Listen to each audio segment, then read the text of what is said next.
Hi, this is Rich Campbell along with Dan Wiederer. Welcome to the Chicago Tribune's Bear Download. We're here in Indianapolis at the NFL Scouting Combine, and Dan and I found the nicest part of Lucas Oil Stadium, this big tin door right here. Yeah, we're in the panic room trying to get a little bit of quiet so we can actually film the video, but obviously a big day here. Yeah, we heard from Mark Trestman and Phil Emery earlier today, and the big topic was the defense. And Dan, we talked to those guys for about a total of an hour.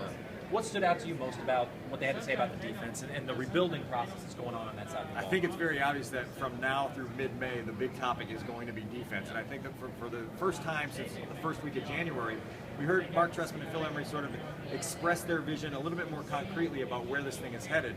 3-4 alignment, not in the cards. They're going to run a 4-3 defense, but they're going to try to find ways with Mel Tucker at the controls to become a little bit more versatile, to have some flexibility to throw some varying alignments at you from that 4-3 system, and with that, before they can sort of solidify what the system and the scheme and all that's going to be, they have to figure out what players are going to be in that. And with so many free agents coming up and the draft so far off, they got to get a feel for personnel before they fully get their plans for defense. And I thought that was very interesting to hear Mark Trestman vocalize the desire for flexibility while also saying it's a little too early in the process to know exactly what we're going to be. Right, for as much as we want answers about what this defense is going to look like, I don't think the Bears really even know yet, because they want to be able to go through free agency when it starts next month, acquire some players, and I think they're developing a strategy. We know they want to be playmaking, ball-hawking defense like every team in the league, but once you start to build your roster, then you can sort of strategize the way you want to deploy these players. Yeah, and there's a huge reshuffling going on all three levels of this defense. You look at defensive end, the guys that played there last year, okay, Julius Peppers, maybe a candidate to be cut as a salary cap casualty. Shane McClellan moving to strong side linebacker. Corey Wooten coming off hip surgery and heading for free agency. Where's your edge pass rusher? The linebacking core, as we mentioned, McClellan making a move there.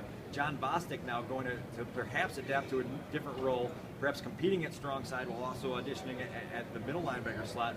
A lot of different answers there, and of course at safety you're going to need to find some upgrades, and they've got positions to fill on all three levels. Until you do that, you can't get a firm grasp of what guys you're going to be working with. Yeah, and that's not even to mention defensive tackle Henry Melton, who continues to rehab his left ACL. He's sort of a domino that can really get everything rolling here. If you solidify the interior of that line by re-signing Henry Melton, not sure if they're going to do that, but Phil Emery said they want to do that, then you start to have some building blocks to build on, because you know what Melton has produced in the past. If he's healthy, he can be a type of penetrating three technique that he was in past years. We're 2.5 weeks away from free agency, and with that, a market will set for these guys. Right. And Henry Melton may want to be back. The Bears may want him back. They got to find numbers that work for both sides. That's going to be a challenge with a lot of different guys. The defensive tackle position could be a huge need, or it may not be. If they re-sign Melton, if they come to terms with Jeremiah Ratliff, if they bring Nate Collins back, all of a sudden you're looking at a trio of defensive tackles that give you a start there, and maybe you can address some other areas first if you bring those guys back. And that's not even mentioning the status of Charles Tillman at cornerback.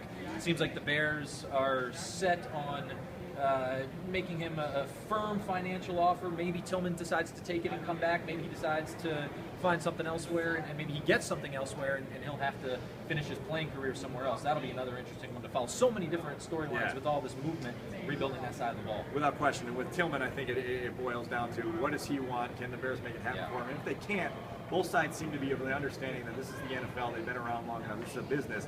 If Charles Tillman moves on, there will be no hard feelings. All right, lots more to discuss as we go through free agency and on through offseason and the draft. It's just going to be interesting as they rebuild a unit that was really struggled with the injuries and the depth, lack of depth. Historically bad. Yeah, last season. All right, for Dan Wiederer, I'm Rich Campbell. Stay tuned to ChicagoTribune.com for updates from the Combine all weekend.